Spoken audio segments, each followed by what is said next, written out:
Everyone, you are missing out on opportunities for manifestation because you're not consciously aware they're even planting seeds that are going to yield you 100-fold, 1,000-fold, 1,000,000-fold. Here we go. All right. So here's the analogy. Stick to the end, okay? I'm so excited. So I've just learned some of this stuff through Kevin Trudeau's course, but this just came to me from God for all of us, for you. All right. So you know how you take a seed and you're going to plant it in the ground? You have to clear out the debris and the rocks and the weeds, and you have to till the soil. Hold on to that. Then you have to plant the seed with joy and expectation and with gratitude, okay? Stick with me. Now, once you put it in the ground and you water it, you fertilize it, like you already know it's going to sprout. If anyone's ever grown anything, like you kind of know this is going to sprout. As long as I keep the water going, it's going to go. And so you let it go. You're like, all right, God will take care of this. Mother Earth will sprout it out. And when you plant that seed and get that plant, depending on what the seed is, you're going to have some type of yield with the fruit or nuts. I have a pine cone. Let me get the pine cone. All right, when you see this pine cone, what can you imagine the possibilities of this pine cone could be? All right, you just may say, I don't know. Well, these little things have seeds in them. So each little thing can become another tree. It could be eaten by a squirrel. You can use it for starting a fire. But this pine tree, let me show you the pine tree that's out here. I don't know if I can focus in on it. There's a giant pine tree way up there on the hill. Hopefully it goes into the camera. And this becomes that. Now, if you have a whole forest of pine trees, now you can do all sorts of things. You can get the wood and you can build a house. You can build an entire city, okay? Pine is used on the studs inside a house. So if you can think beyond, it's just gonna like be squirrel food or something to start a fire, and think of it can create a whole forest, it can create a whole city. That's the kind of seed. If you plant one seed, this is the multiplication I'm talking about. So let me give you the details of it.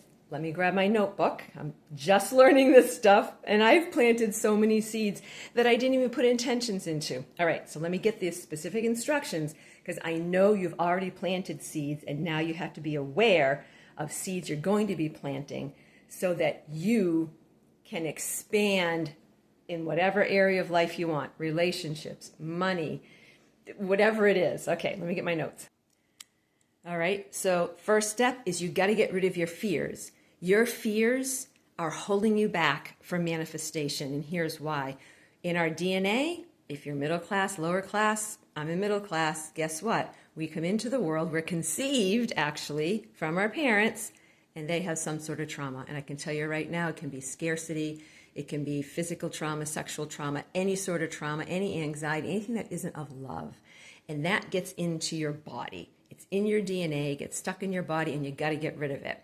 In order to do that, there are a couple things you can do. One, you have to be aware of it, okay? So some of the fears that I wrote down, and the other things, not just fears, but your ego and arrogance, okay? So these are some of my fears. I'm just going to share these with you because I'm working on getting rid of these, and it's opening up more things, all right? So being overly sensitive to people who criticize me, holding grudges against others, judgmental towards others, judgmental to myself or too hard on myself, feeling like a victim, feeling scarcity in my stomach, all right? So these are some of the fears that it's like you have to pull the rocks and roots out of that dirt before you can plant the seed fully for it to really sprout and grow well, all right? So to get rid of those, and this is important, you have to do energy clearing.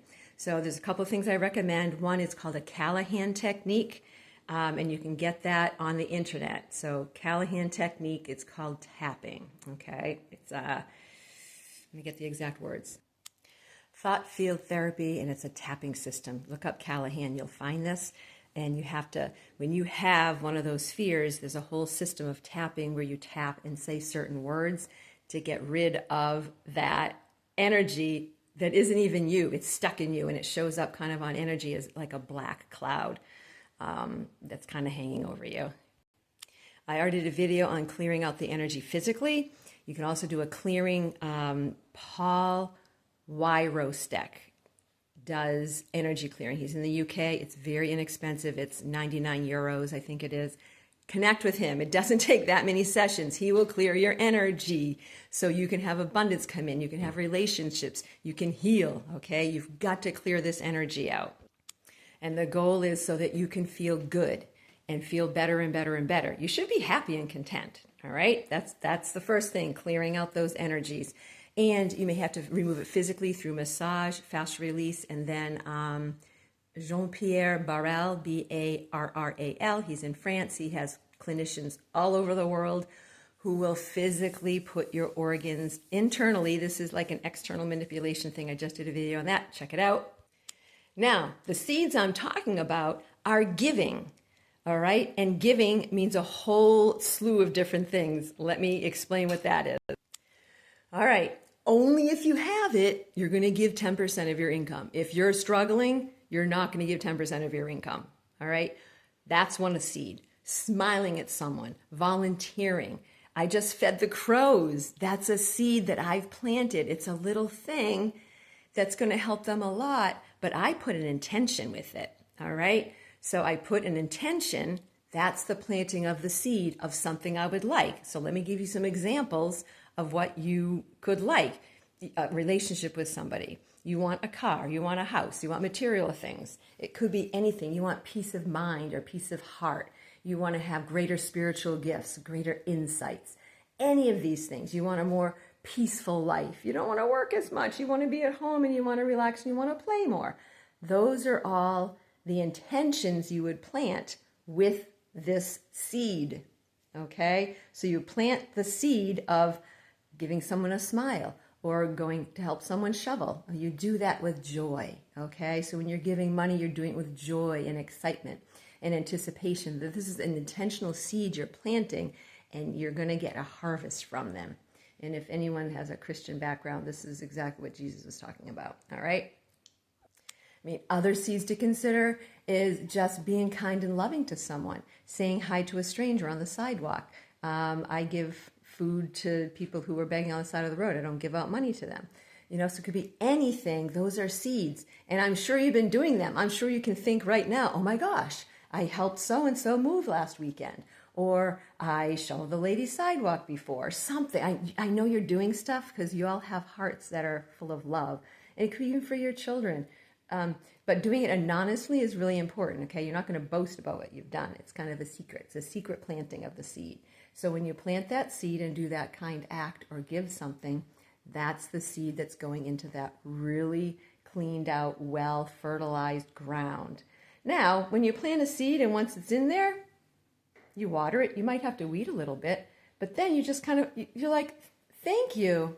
I know my seed's going to grow. I know if I plant that pine cone, I'm going to get a pine tree.